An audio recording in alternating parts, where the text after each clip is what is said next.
ఒకసారి దయచేసి మేమందరికీ చేతులెత్తి నమస్కరిస్తున్నాను. ఒక 4 minutes నా ఎందుకు దయవుంచి ఎవరు మాట్లాడద్దు, ఎవరు డిస్టర్బ్ చేయొద్దు.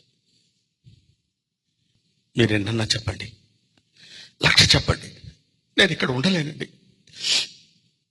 నేను మీతో కాపురం చేయలేను. మీ నాన్నగారి పద్ధతి అస్సలు బాగలేదు. ఎన్ని కష్టపెడుతున్నారు, ఎలాంటి మాట్లాడుతున్నారు, ఎంత బాధ పెడుతున్నారో ఎవరికి చెప్పండి. వద్దు, నేను నా బిడ్డ వాళ్ళ నుంచి వెళ్ళిపోతామండి. నా మాట విని సరోజ, ప్లీజ్ సరోజ, పెద్దవాడైపోయాడు, ఏదో చాదస్తం కింద మాట్లాడుతున్నాడు తప్ప ఆయన అట్లాంటి మాట్లాడేవాడు కాదు. మిమ్మల్ని ఎవరిని బాధ పెట్టాలని కాదు, మనం అంటే ఎంతో ఇష్టం. మీరు ఎన్నన్నా చెప్పండి, నేను మాత్రం భరించలేనండి. నేను వెళ్ళిపోతాను, నా బిడ్డను తీసుకుని నేను వెళ్ళిపోతాను. సరోజ, ప్లీజ్ సరోజ, నేను చెప్పేది విను, నా మాట విని సరోజ. ఇవాళ కొత్త, ఏదో ఇంకా నాడు ఓపిక పెడితే ఆయన దారిని వెళ్ళిపోతాను. ప్లీజ్ సరోజ, నీకు బతివులాడి చేతులెత్తి నమస్కారం చేసి చెప్తున్నాను Saroja, please. No no no no no నాన్న, ఆ ముసలాన్ని పంపించే నాన్న, చచ్చిపోతున్నాను, వాడు నన్ను చాలా ఇబ్బంది పెడుతున్నాడు నాన్న. రైట్, ఏంటి వాగుతున్నావు, వాడు వీడు అంటున్నావు స్టూపిడ్. లేదండి, నేను వెళ్ళిపోతాను. వద్దు సరోజ, వద్దు, వద్దు సరోజ. అంతా విన్నానమ్మా, మీరేమీ ఇబ్బంది పడక్కర్లేదు, నేనే వెళ్ళిపోతానులే. నాన్న నువ్వు, అవునరా, అంతా విన్నాను నాన్న. నేను ఇవాళ కాకపోతే రేపైనా పోవలసిన వాడిని.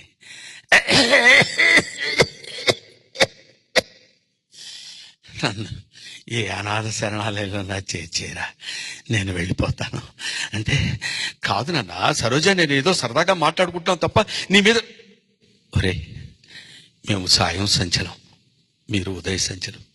వద్దు నాన్న, నా మాట విను. నా మాట కాదన్నావంటే నా మీద ఒట్టే. నన్ను ఏదైనా శరణాలయంలో చేర్చమని అంటున్నారు కదరా. నాన్న శరణాలయానికి తీసుకెళ్తాను. పేరు నరసింహారావు, ఊరు కంకిపాడు, వయస్సు 74 సంవత్సరాలు.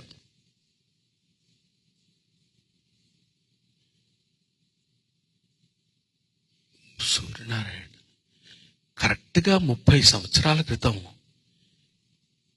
ఇక్కడ ఒక అనాథని మీరు దత్తత తీసుకున్నారు కదూ అని అక్కడున్న క్లర్క్ వాడుతూ ఉంటాడు.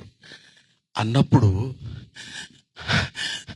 అవును, వాడేనాయనా వీడు, నేను దత్తత తీసుకున్న వాడేనాయనా వీడు.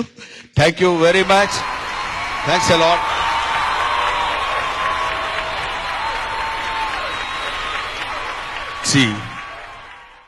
Time rotates. ఇవాళ మనం పెద్దవాళ్ళం అవుతాం, రేపు మనకంటే తర్వాత వచ్చిన వాళ్ళు పెద్ద అవుతారు. అత్త ఒక ఇంటి కోడలే. కాబట్టి ఎప్పుడైనా you should give respect to the elders.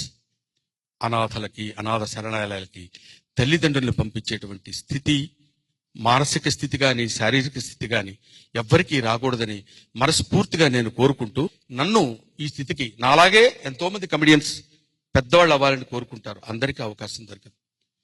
నా జీవితంలో నేను మర్చిపోలేని విషయం ఏంటంటే, ఇన్ని సంవత్సరాలు మీరు ఎలా చేయగలిగారండి అని నన్ను అడిగినప్పుడు, సర్కస్ లైట్ ఉంటుంది, కొన్ని లక్షల మంది ఉంటారు. సర్కస్ స్టార్ట్ చేసేటప్పుడు లైట్ అలా తిరుగుతుంటుంది, కొంతమంది మీద లైట్ పడుతుంటుంది.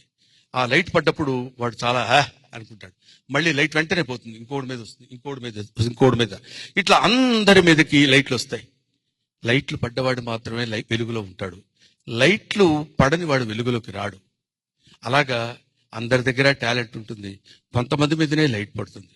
కాకపోతే నా జీవితానికి వచ్చేసరికి ఆ లైట్ తిప్పేసేవాడు బహుశా బీడీ కాల్చుకోవడానికి పక్కకి వెళ్ళాడు ఏంటో, చాలాసేపు టైం పట్టింది నాకు, అంతే. అంతకంటే నేనేం అనుకోవట్లేదు.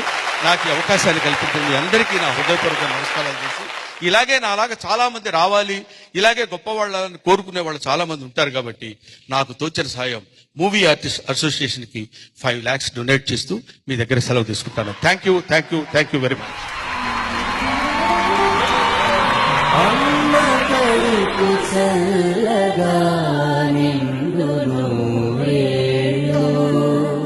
హాస్య బ్రహ్మ సుధవై వెలుగును